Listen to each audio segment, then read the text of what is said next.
Bonjour à tous et à toutes et bienvenue dans cet épisode pilote de Blu Review, la seule émission qui parle de Blu-ray et qui est présentée par un mec de 17 piges. Enfin je crois.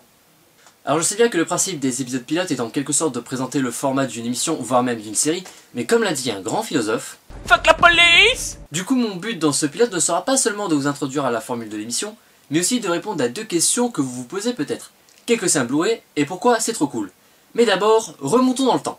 Nous sommes en 1971, la cassette vidéo fait son entrée dans les foyers du monde entier. Désormais, les films que l'on ne pouvait voir que quelques fois au cinéma et si on avait de la chance à la télé, sont disponibles n'importe où, n'importe quand. C'est merveilleux, ça fait plaisir à mamie.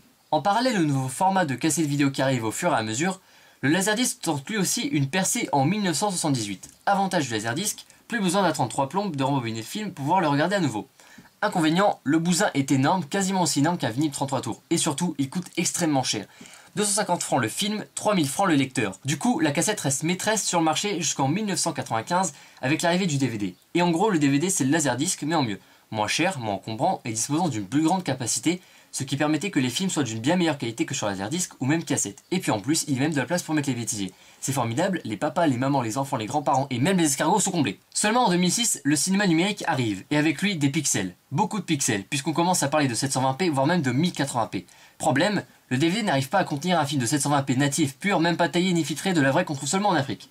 Et c'est alors que deux formats arrivent sur le marché et qu'une bataille commence. Le HD-DVD contre le Blu-ray. Mais en fait on s'en fout, car même si les deux formats sont sensiblement les mêmes, le Blu-ray a déjà gagné. Pourquoi? Car la PS3.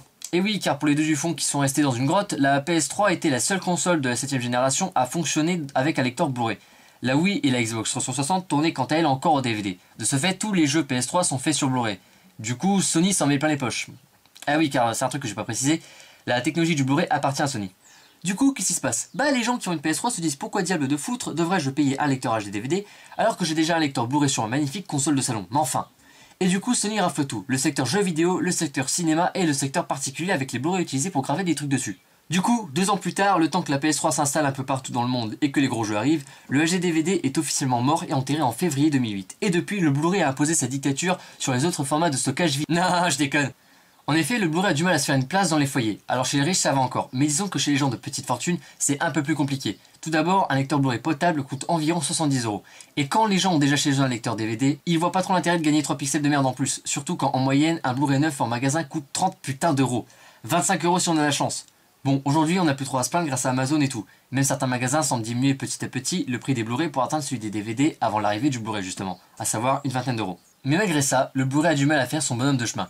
Et c'est bien dommage car putain, c'est trop cool le Blu-ray. Déjà, la qualité d'image est nettement supérieure au DVD.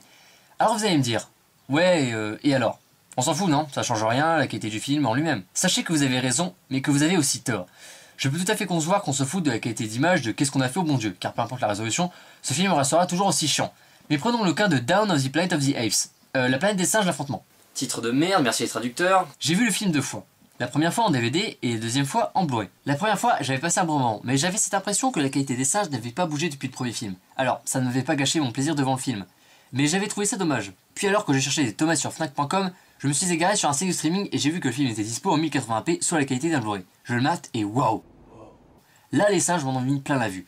Vous ne me croyez pas? Alors, si ce n'est pas déjà fait, mettez la vidéo en 1080p et basculez en grand écran. Vous y êtes? Bon, voici César en pâle.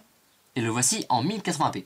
Donc soit vous vous mentez à vous-même et vous dites qu'il n'y a aucune différence, soit vous êtes honnête et vous avouez que oui, il y a différence, la plus flagrante étant au niveau du visage. Sur la version 1080p, les rides de César sont beaucoup plus marquées et pareil sur les poils sur son crâne. Bref, il y a une véritable différence entre la version pâle et la version 1080p. Et le truc c'est que des fois, la qualité de l'image elle-même sert à la mise en scène du film. Prenez Gone Girl de David Fincher. Le film a été tourné en 6K. Pourquoi? Car la 6K est actuellement la résolution la plus haute qu'on puisse obtenir dans un film. Et plus la résolution est haute, plus ça veut dire qu'il y a de détails dans l'image. Et Gone Girl est justement un film jouant sur les détails. Donc plus il y a de détails, plus le propos du film est renforcé. Mais Gone Girl n'est pas le sujet de cette vidéo. Par contre, pour un prochain épisode, je dis pas. Tout ça pour dire que des fois, la qualité de l'image a un sens. Qu'on ne tourne pas en 6K pour le plaisir de tourner en 6K. Ou qu'on ne tourne pas en pellicule IMAX pour le plaisir de tourner en pellicule IMAX. Surtout qu'à notre époque, une grande partie des cinéastes actuels réfléchissent leur mise en scène sur chaque infime partie de leur film, jusqu'à galérer des mois pour trouver une caméra spécifique, et que même si vous ne vous en rendez pas compte, la qualité de l'image a un impact sur votre appréciation du film. Et n'essayez pas de dire ouais mais non, car ce serait une aussi grosse preuve de mauvaise foi que de dire que Jackson n'a pas raté la trilogie du Hobbit. Haters gonna hate, I laugh cause you fake. Lawyer man cause I do something that you can't. Double tap again, going back to the bank, going Maintenant que vous savez pourquoi les Blu-ray c'est trop cool, il est temps de vous éclaircir sur le but de cette émission. Le Blu-ray, ça coûte des sous. Plus qu'un DVD, ça, vous le savez déjà. Et bien cette émission n'a que pour unique but de devenir un espèce de guide d'achat de Blu-ray, tout simplement.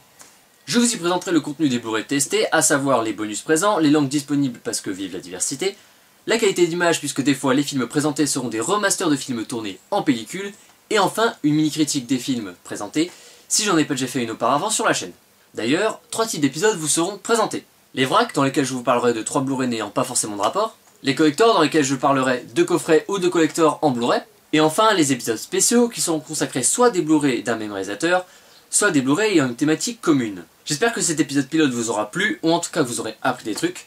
Je vous retrouve dans très peu de temps pour le premier vrai épisode des Blu-ray Review. A la prochaine, ciao!